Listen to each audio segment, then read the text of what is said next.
Up now, we have Cavanaugh, Content Director at Zulu Republic, and we're talking about social impacts with blockchain. Can you please give him a very warm welcome to the stage?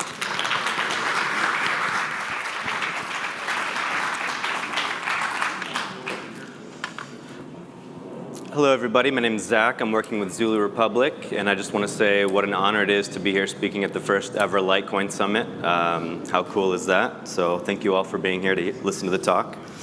I want to talk for a moment about the potential of cryptocurrency, the potential of blockchain and decentralized technology in general, the potential to radically impact societies and individual lives around the globe. Now, we can talk about potential in terms of win Moon or win Lambo, of course, that's a good one, or win Moon Lambo. That's always fun. But what about win comprehensive financial inclusion for the global unbanked? Now, that one doesn't really fit very well on a good meme, but it's what I want to talk to you about here today. Specifically, I'm going to focus on two main contexts, money and identity. Now, despite the current bear market and those of us feeling all the wrecked, we all know that crypto has already revolutionized the world of personal finance. Otherwise, none of us would be here right now, right? Bitcoin opened up a world where all of us can be masters of our own financial destinies. For the first time in history, we can send value anywhere around the globe in minutes for pennies, trustlessly, with no intermediaries, no one to tell us when or how much or who we can send it to, no account fees, no banking hours, no minimum balance or spending limits. For the first time in history, we have censorship-resistant digital money. Banks don't control it, governments don't control it, we control it. That's already a revolution right there, as far as I'm concerned. No matter what's happening in national politics or geopolitics, whether there's revolutions or uprisings or natural disasters or dictatorships, decentralized blockchain networks will remain secure and intact for everyone around the globe. Even if you're unfortunate enough to live in one of those places of the world where there's political unrest or social strife, you can count on the integrity of the Litecoin network, the Bitcoin network. These blockchains can provide the most secure, reliable, inclusive financial network in the world, in human history. But let's not celebrate too soon. We've still got a long way to go. Adoption, scalability, user experience, accessibility, there are some real challenges to be met. And progress takes time. It's happening, but like anything worthwhile, it takes time. But if blockchain is going to have a real, lasting impact on social lives, these challenges will need to be met, especially if it's going to impact those in the world who really need it the most, the people in the places of the world where life is the hardest, third world countries, developing countries. These are the people that this technology can really make the most impact on, I think. And these are the places where most of the global 2 billion unbanked live. So there's a huge opportunity. But in these places, you know, cryptocurrency is still pretty hard to come by. It's expensive. It's not so easy. We have a liquidity problem, volatility problem, adoption and education problem. So there's a ways to go. Of course, it's amazing for us here in America to be able to send value instantly, trustlessly around the globe. It's great that cryptocurrency opened up the world of trading to a whole new demographic than could ever do it before. That's awesome. It's great that some people made some good money last year. That's really cool. But I think blockchain will be able to make the most difference in these kind of humanitarian edge cases, in the places where life is the most difficult. It's a world where privacy is under attack, where surveillance is increasing in many parts of the globe. The potential for blockchain to have social impact is huge. But of course, like with anything, realizing that potential will be a matter of execution. It's about how can we design these systems in a way that is focused on human rights and individual sovereignty and really puts that at the center of the design ethos.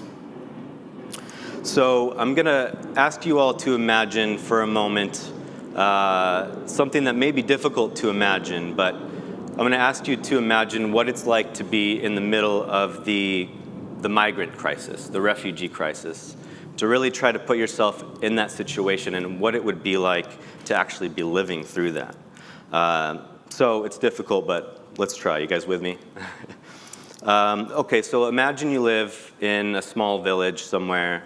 It's a beautiful place surrounded by lush green forests. Despite the fact that your village is poor based on Western standards, life is good. You're more or less content. You have a happy, thriving community that really works. You like your village. This is your place. These are your people. You wouldn't want to leave. You want to stay here for the rest of your life if you have a choice. But imagine that this is a village in a country that's struggling with civil war. And one day you hear that there's a group of armed militants that are about a day away from your town, and this group just has a reputation for destroying everything they come across, like really nasty. So what do? You don't have any choice but to get your family and just flee. You have to run for your life, and I mean run literally because you don't have a car, so you have to escape on foot, and you can only take with you what you can carry. So the question then is, what do you take with you? I mean, imagine that. Really imagine that you're in that situation and it's chaos, and you're like, what do I bring with me? You probably don't have that much time to think, so it's going to be the basic necessities. You're going to take, some whatever cash you have, your mobile phone, medicine and basic survival necessities, and hopefully you don't forget anything essential in that panic. So you flee. But where can you go? The situation's not necessarily that much better in the cities, the main cities. There's violence, no job opportunities. To top it all off, maybe you're part of a minority group that it's highly discriminated against, which makes it even more dangerous for you and your family to travel through the cities. But you hear that the UN is recognizing people from your region as refugees eligible for claiming asylum in more developed countries. So you do what so many other people have done in the past few years in similar situations. You start off on a journey of thousands of miles through countries you've never been to and you don't speak the language of, with hope of finding asylum for your family. And you hope that the little cash that you have with you is going to get you through the journey. Most of it's in US dollars because your government has been economically manipulating the currency, and so you have to carry dollars. But you also have a mobile payment service that you can pay for some basic necessities with. But the problem is that your mobile payment service won't work once you leave the country. So it's not going to do much help once you start crossing borders. But you have to cross them anyway. And like the experience of so many other of these forced migrants, that experience, that journey is not going to be an easy one. In some of the places that you travel through, they've developed entire economies around exploiting refugees. And the police in those places often turn a blind eye to crimes committed against foreign migrants. So let's say you're traveling through one of these places and you get mugged. And this is something that happens all the time. They take your phone, your ID, whatever cash you didn't have like hidden away on your body somewhere. And if this happens, you're really screwed. Migrants in these cases without an ID, without money, they often have no legal recourse. They have to beg on the street for food. Think of all the things that you need an ID for. Getting a job, an education, putting a roof over your head, even for one night in many cases to get a hotel, accessing banking services, registering births, deaths, marriages, getting medical care, qualifying for social benefits. The list goes on. Without an ID, you're more likely to be swept up in human trafficking, forced labor, sexual slavery, like really nasty stuff. You're more likely to be arrested and deported back to your home country, where if you're a refugee, that can be really dangerous. I mean, in many cases, that can be a death sentence to be sent back. So, and if you do finally make it to a refugee camp where you can register for asylum, Not having an ID is going to make the process much more difficult, and you run the risk of having your claim of asylum denied. And a lot of these people spend years of their lives in these camps waiting for asylum requests. You can see here just a very complicated map of these human migrant flows. It's pretty insane. Last year was the worst year on record for refugees and displaced people. 68.5 million displaced people, 25.4 million refugees, and 10 million stateless people in 2017. So a lot of these people, they're arriving at these camps. They have to stay there for years. It's a kind of a legal purgatory, especially when they don't have access to government services and stuff, and they have very questionable residency status and stuff like that. So this is the horror story, and that's just a small slice or a small shell of the real experience, right? I mean, it doesn't do justice to the real hardships that migrants face on a daily basis. It doesn't really capture the magnitude and the real human cost of this migration crisis. But maybe it can give us some idea of where blockchain may be able to offer some help, even in seemingly small ways. Now, the first and most obvious one, we're here at a Litecoin conference, is the money issue. Our Byzantine monetary systems are a huge hurdle to migrants in many cases, and also for the billions of people that banks just don't find it profitable to serve. Not only is it difficult or impossible for refugees to get bank accounts in many of the places that they end up in, there's also been some high-profile cases of their accounts just being closed for no reason. Banking is a permission system, and those with uncertain residency status are the first to get locked out of that system. There's really no incentive for the financial services industry to provide services to a huge portion of the global population in the end. But cryptocurrency is poised to fill in the gaps if we can meet those challenges, right? Even those innovative mobile payment systems, they're geographically and functionally limited. But Litecoin, Bitcoin, it's portable money that transcends borders. Crypto can't be stolen if you follow best practices. You can't get locked out of it. It can't be censored or mismanaged by governments. If you lose your phone or someone steals it, you can always access your funds with a seed phrase or maybe with biometrics. But of course, money isn't the only use case for blockchain. Recently, there's been a lot of talk about using it also for ID services. Government-issued physical IDs can be lost, stolen, forged, revoked, exploited. And many people around the world just don't have access to one at all. And in terms of our digital identities and our identities in general, more and more, even especially in the first world, of what makes us who we are is happening online. But unfortunately, we don't really have any real control over our digital identities online. Our sensitive data is spread all over the internet in centralized databases and servers that are vulnerable to theft and abuse and exploitation. If we really care about freedom and sovereignty, we shouldn't allow our identities to be owned and controlled by corrupt governments or companies that have the profit motive. It should be in your control, right? You may have heard something about these new systems that are called self-sovereign identity systems. This was a term invented by the cryptographer Christopher Allen, who basically invented the idea in an influential blog post called The Path to Self-Sovereign Identity. And essentially, these are blockchain systems built with privacy, security, and individual sovereignty at the center of the design. With self-sovereign ID, a person's sensitive, personally identifying information is completely in their control. Much like how cryptocurrency puts people back in control of their own finances, self-sovereign identity puts people back in control of their own data. So it lets you decide when and with who and how much of your information, your data you want to share.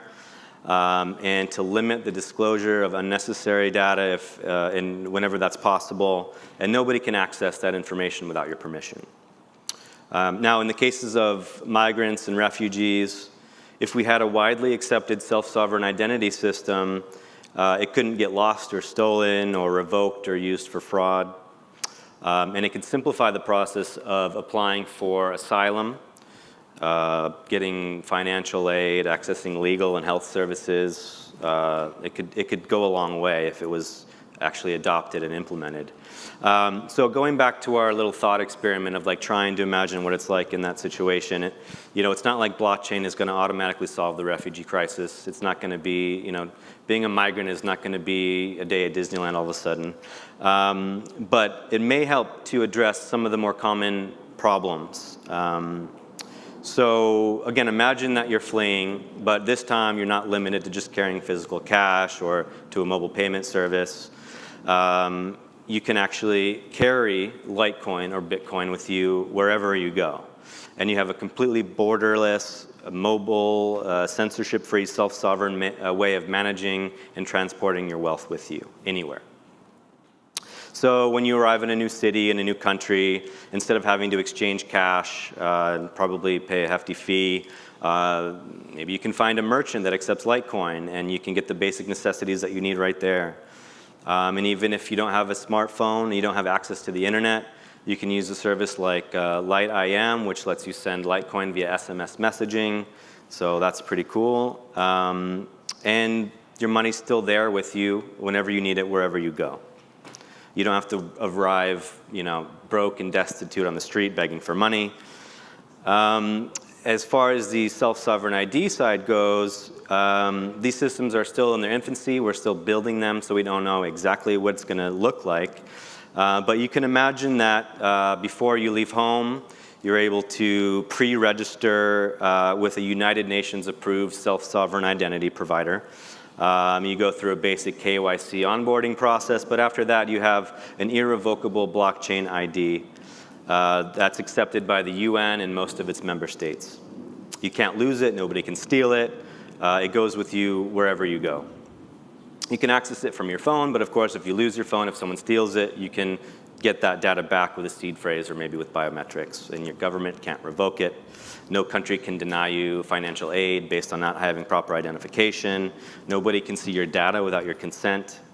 And when you do arrive at this UN refugee camp, your ID is already in the system, so your application for asylum is processed much more smoothly. And you can also use your ID to claim aid in the form of food and water and basic necessities. Thanks to blockchain technology, we have the ability to now, for philanthropy, to donate money directly to the person that we're trying to help, right? I mean, imagine being able to donate money. It's not going through an organization that's going to take a huge percentage of the money for overhead.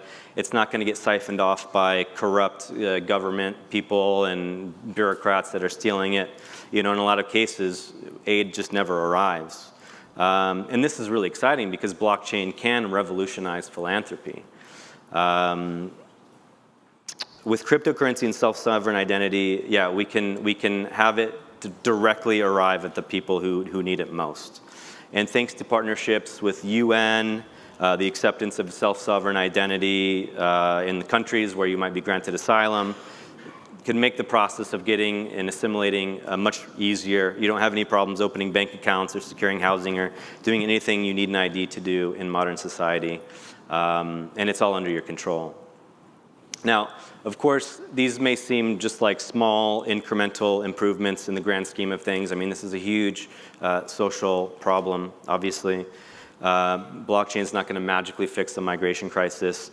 But in a context that's this insane, that's this crazy, this violent, even small incremental improvements can have a real lasting, potentially profound impact on individual lives. And in cases of like violent conflict and economic and political crisis, many times that even makes it more difficult for aid to arrive to these people. The conventional logistics for delivering aid just breaks down. Now blockchain systems can also be more secure because you're cutting out these intermediaries that can be exploited or can be corrupt. Blockchain systems can be trustless. They can be easier to use. And they can even survive natural disasters that might wipe out more centralized databases. Now, I've been focusing on the migration crisis as kind of a specific context. And the big themes have been identity and money. But of course, the social impact of blockchain can be much bigger than that. It's just that these are some of the areas that the technology can really have the most immediate and maybe most impactful effect. And there are many more people, obviously, around the world that are going to be helped by this technology. The implications of censorship resistance alone are huge.